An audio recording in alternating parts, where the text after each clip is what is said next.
Cerpen berjudul Dilema Nara terbangun karena sinar matahari menembus jendela kamarnya yang entah sejak kapan terbuka.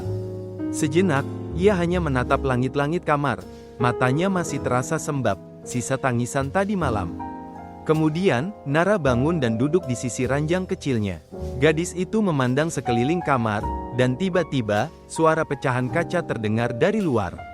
Nara menutup kedua telinganya kuat-kuat, enggan mendengar apapun. Setetes bening air matanya bergulir di pipi. Wajahnya dibenamkan dalam kedua telapak tangan yang lemah. Rasanya ia sudah tak sanggup lagi hidup dalam situasi seperti ini. Ia tak kuat hidup dalam lingkaran kesedihan yang menggiringnya menuju kegilaan.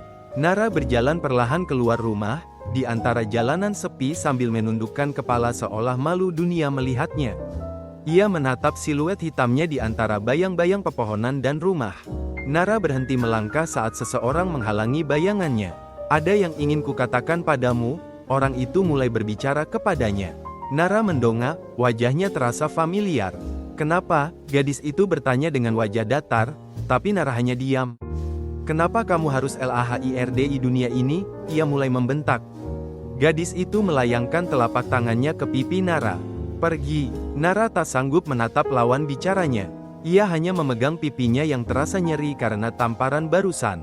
"Hilanglah dari dunia ini, dasar penghancur keluarga orang," hardik gadis itu. Nara terisak diiringi suara teriakan gadis itu di telinganya.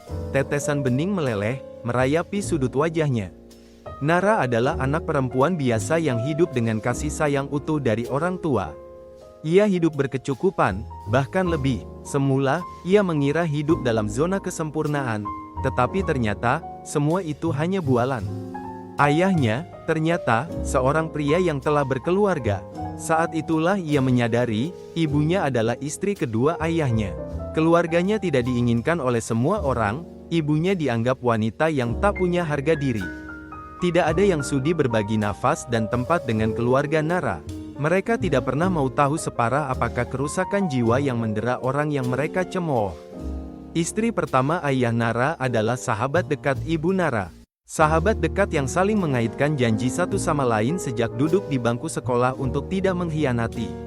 Begitu istri pertama ayahnya mengetahui apa yang telah terjadi, ia tentu syok berat. Suami yang ia cintai, berpaling darinya. Sahabat yang paling ia percaya, mengkhianatinya dalam waktu yang sama. Nina, anak istri pertama ayahnya, pun tak percaya. Ia nyaris pingsan saat ayahnya mengungkapkan hal itu sendiri. Selanjutnya, teror mulai berdatangan sebagai tanda balas dendam. Mulai dari pecahnya kaca jendela di rumah, hingga lemparan api untuk rumahnya. Nah, lamunan Nara terhenti. Gadis itu tetap diam, memandang kosong. "Nara, sayang, kamu ada di dalam, kan?" Panggilan itu tak membuat Nara beranjak dari posisi yang nyaman bagi dirinya. Kemudian ketukan demi ketukan tak bernada mulai terdengar dari balik pintu. "Nara, buka pintunya. Sayang, ibu mau bicara mengenai kepindahan kita." Memang, keluarganya berencana untuk pindah. Pindah ke wilayah yang cukup jauh untuk mengubur kelamnya masa lalu dan melanjutkan hidup. Tapi baginya, pindah rumah hanyalah bentuk pelarian diri. Raganya takkan teraniaya lagi. Namun, jiwa dan pikirannya telah menyatu dengan frustasi berkepanjangan yang diderita Nara selama ini. Ia tetap tidak akan hidup dalam damai seperti sebelumnya. Nara bergeming. Dalam pikirannya yang kalut, ia mengingat Nina, gadis itu ingin ia lenyap dari dunia ini. Ia ingin Nara musnah. Nara tahu apa artinya itu. Nara memandangi tubuh kakunya yang ditumpahi tangisan dan penyesalan yang terlontar dari ayah dan ibunya. Ia tertegun dan mengingat kejadian awalnya. Ia berniat memutuskan urat nadi tangan kirinya dengan gunting hijau kesukaannya.